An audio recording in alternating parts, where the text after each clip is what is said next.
So practice ஃபேத்தை practice பண்ணுறதுல ஆண்டவர் ஒரு போர்டும் கோச்சிக்க மாட்டார். ஓ விசுவாசம் இல்லாத சந்ததி அப்படிலாம் சொல்ல மாட்டார்.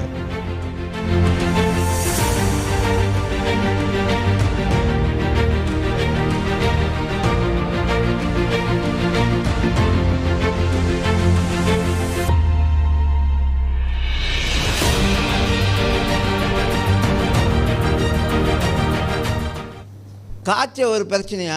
காய்ச்ச ஒரு ஒரு ஒரு ஒரு பெரிய வியாதியா? அதான் is fever a big huge disease? நான் தான் சொன்னேன், தலை வலிக்குதா, காய்ச்சல் அடிக்குதா, 2 ஆக்டிவ் பாஸ் போட்டா டன். ஒரு தூக்கத்தை போட்டிங்கன்னா வேர்க்கும் முடிஞ்சு. அதோட என்னது நீங்கள் ஆக்டிவ் ஆகிடுவீங்க, ஃபீவர் ஓடி போயிடும். ஆனால் அதுக்கும் விசுவாசத்தில் ப்ரே பண்ணுறோம் பார்த்தீங்களா? ஏன்? அந்த மருந்தை தவிர்த்து தேவன் எனக்கு சுகத்தை கொடுக்க முடியும்.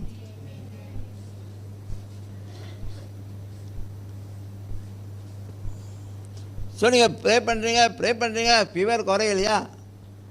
2 ஆக்டிவ் பாஸ் போட்டால் உங்களுக்கு விசுவாசம் இல்லை, ஞானம்.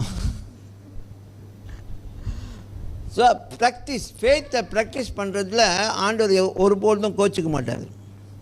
ஓ விசுவாசம் இல்லாத சந்ததி அப்படிலாம் சொல்ல மாட்டார். ஏன்னா நம்மளாம் இப்போ தானே அதுக்குள்ளே வரோம். விசுவாச பயிற்சிக்குள்ளே வர தான் உங்களுக்கு ஹீலிங் நடக்கும். இன்னும் பெருசாக பார்க்கறதுக்கு இன்னும் பெரிய விசுவாசம் வேணும். புரியுதா?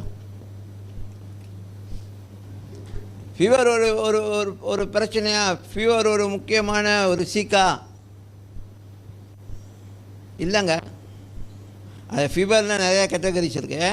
இப்போ கோவிட் கூட ஃபீவர் தான் வருது. அப்புறம் வேறு என்னது, இப்போ இன்ஃப்ளூயன்ஸா, அப்புறம் வேறு என்னது இப்போ புதுசாக வந்துருச்சான், வைரஸ் ஃபீவர் வந்துருச்சு. அப்புறம் இதெல்லாம் அதுக்கு. அப்போ ஃபீவர்னு வரும்போது அது கேட்டகரி இருக்குது. ஆனால் பொதுவாக ஒரு ஃபீவர், நீங்கள் வைரஸ் ஃபீவர் போவீங்க, டாக்டர் இல்லை இது நார்மல் ஃபீவர் தான் அப்படின்னோடனே அப்பா ஓகே அப்படின்னு நினைக்கிறீங்க. ஸோ என்னோடய கேள்வி என்னென்னா, ஃபீவர் வந்து ஒரு இஷ்யூவா?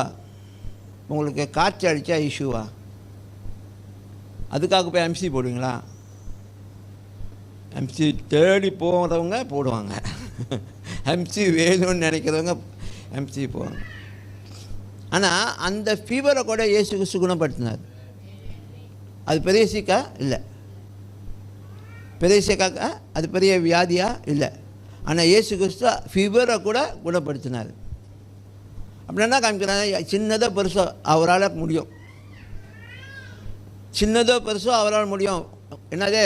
உங்களுக்கு விசுவாசம் இருந்தால் ஆகும். ஆமென்.